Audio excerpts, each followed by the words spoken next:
All right, this is meant to be a supplement to the piston installation video. There's some pointers that I wanted to give. I realized when I did the installation video that I had not included some tips and tricks for students so they won't struggle as much trying to install pistons. And we've had some changes in tools and equipment too, so I thought I'd come in and do a supplement to the piston ring installation.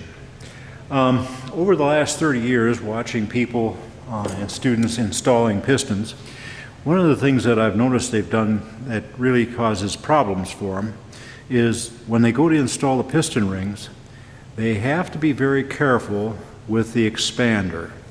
Because somewhere on here you will find where the expander has a gap in it, and I'm having a hard time finding it right at this moment.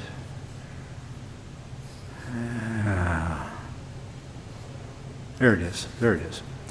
So it's right there. Now here's the thing with this expander. You have to pay attention to that expander. If that expander is like this, in that groove, well, the rings, the oil control rails will go in there, and the ring will turn. Everything will work. But the problem is when you go to put the ring compressor on it to compress the rings, that area there is fatter than the rest, and you're going to have nothing, guaranteed you're going to have nothing but trouble trying to get that piston in. So you have to pay attention to the ring expander.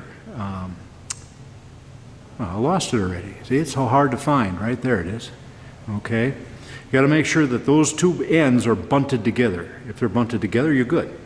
Now in the ring installation video, I told you that you have to stagger the rings, and they will be staggered a certain way.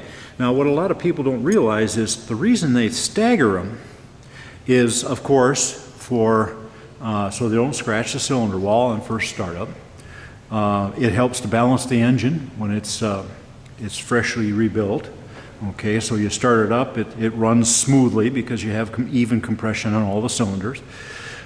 But what a lot of people don't realize is they have them stagger them too so that you don't have a ring gap on top of a ring gap, which can cause problems when you go to put the piston in the cylinder. So there's many good reasons for making sure that the stagger is right on all the piston rings. Okay. Now I think what we're going to do here, I want to show, I'm not going to put the piston in the cylinder, but I'm going to show you the operation of different ring compressors. This is the oldest one, so I thought we'd start with the oldest style. This one's been around forever. Okay. You simply, lots of motor oil with this one. If you're going to use this style, and I've got two of these in my toolbox, so trust me, your best friend when it comes to this is lots of motor oil. Okay, put some oil inside the ring compressor, put some oil on the piston rings, slip it over the top. I usually put my thumb next to the ratchet, and hopefully you don't drop the key, but bring it in so it's tight. Now, you don't have to squeeze it tight. You don't have to do that. Just bring it up so it's snug. We're just trying to compress the rings, okay? So they're seated. Now you'll notice on this style how I've installed it. The key is to the head of the piston. It's up, okay? It's up in the cylinder, all right?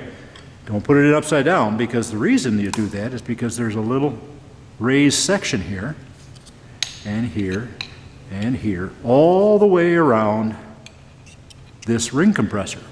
That's so that the ring compressor doesn't slide down into the cylinder when you try to put the piston in. Now I have done one thing here that is blatantly wrong. Okay, I've got some skirt showing, so that'll guide the piston into the hole, so everything's good there. But you notice the ring compressor is not square. So you have to take a hammer and tap it, or you can use the key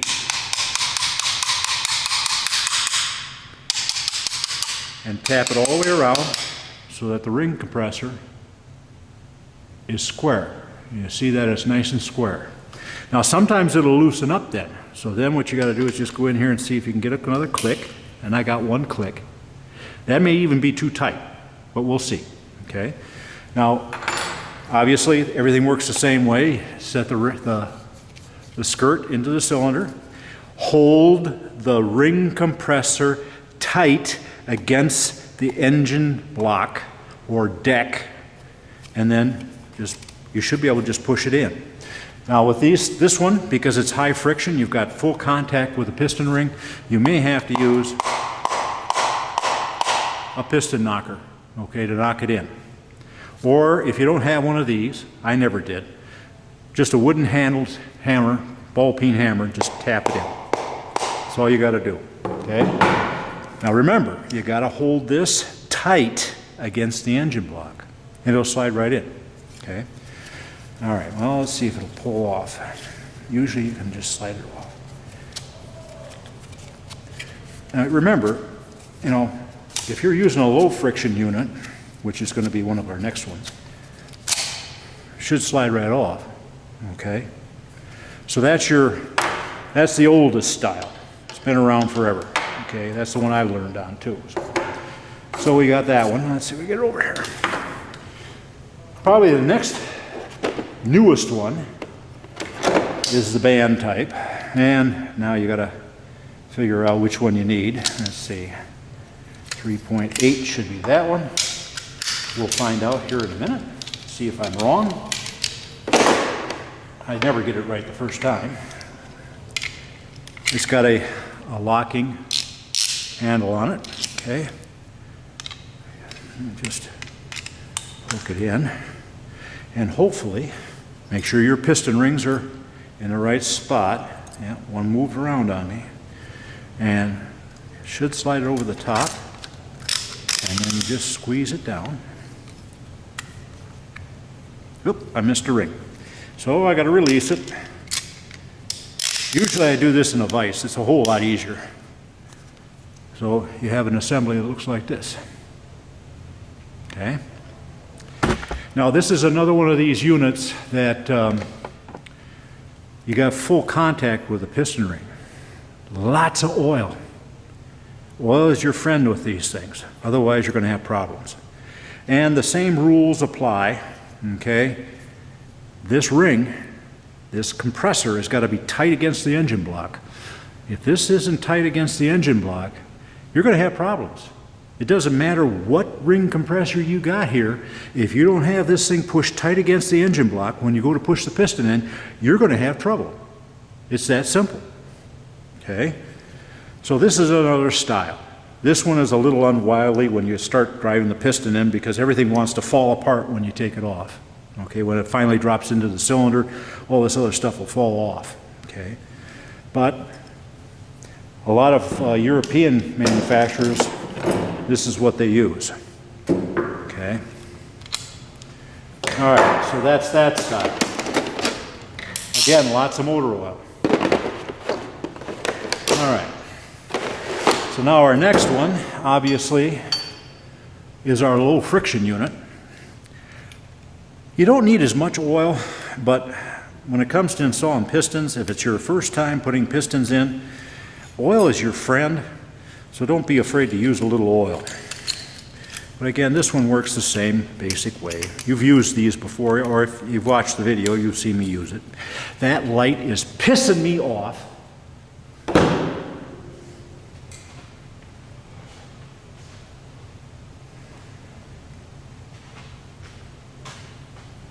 Okay, so with this on, now, you notice I got the skirt showing. It's got the, I should reposition it, I don't have it quite straight. There we go. Now again, with this, you do not need this thing so doggone tight. You should be able to move that ring compressor on the piston, just like that, okay? You should be able to do that. It's, in fact, I still think it's a little too tight. This is a low friction unit, so it should slide pretty easy in there, okay? And as long as you've got this tight against the engine block, it works great. Okay, so over center, low friction. The only thing that's a downside with these, I really look at this as being a one technician tool. And here at the college, well, they're not one technician, obviously. The whole class uses them. So after about a year, they're shot. You got to buy a new set, okay? But they don't cost much, so not a big deal. All right, so we got the low friction. The last one. Great tool, by far the best, okay? But there is a downside with this. You notice there's nothing to adjust. It's machined to 3.800. It only fits bores that are 3.00.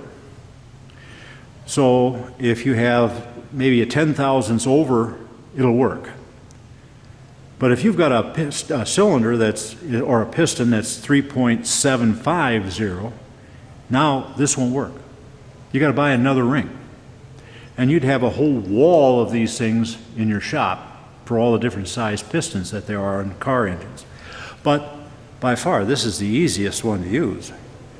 The only thing you've got to worry about is making sure you got your piston rings installed properly on the piston, properly staggered, lots of oil, because again, this is a full contact unit, okay? And the biggest problem is you just got to slide the thing in so that it compresses all the rings, just like that. Okay? It's bigger on this end than it is on this end, so the unit is tapered. Okay? Lots of oil, line it up, and it literally slides just through that, like that. Okay? Nice and easy. You will still have trouble with this. The easiest ring compressor we got here, you'll still have trouble with this. I guarantee it. And how you have trouble is the same problem you will have with all these ring compressors. If this isn't tight against the engine block and held there when you go to install the piston, you're going to have problems. So, there's your last ring compressor. In cost, I don't know. This one, because it covers every size available and it's got several pieces to it, I would say that's probably one of the more expensive one. This one probably, in comparison, is probably about the same amount of money, but this only works on one size, where this works on several. Okay? Same way with this one. This one here has been around forever. You can probably pick up one of these at any local auto parts store. Okay, whatever your favorite place is to go for parts, they probably got this in their tool section. Not very expensive. I think if you could find one made in the USA, that would probably be your most expensive one. You'd probably pay 15, 20 bucks for it. The ones from China, I've seen them around $7. Okay. These, well, it's made in Taiwan. Well, whatever. These, I think we were paying something in the neighborhood of about $7 for them. Okay, and these are a little more difficult to find, but I think that is a Lyle tool. That's a brand name, so you could look for that. And if they have Lyle, they probably have it. These you usually have to buy from a supplier, an engine builder's supplier. That's where you usually have to get these from. Okay. But again, they only fit one. So you got stuff that fits multiples and only one. You got one that's really easy to use, and then difficulty goes up. If you're looking to use one of these, I caution all beginning students, check the piston before you grab this. You may have something screwed up. If you got it screwed up, you're only going to make it worse with this. When a piston ring, usually the oil rail, when a piston oil rail flips over and turns sideways, when you drive it in with a hammer, you'll see long grooves down the cylinder wall. So if you look at your cylinders and you see some long grooves going in there, that's from the prior student using a hammer to drive a piston in instead of sliding it in with his fingers or a hammer handle, like I show you in the video. All right, well, that's some of the tips that I can give you. I hope you get something out of it. So I'll see you next time.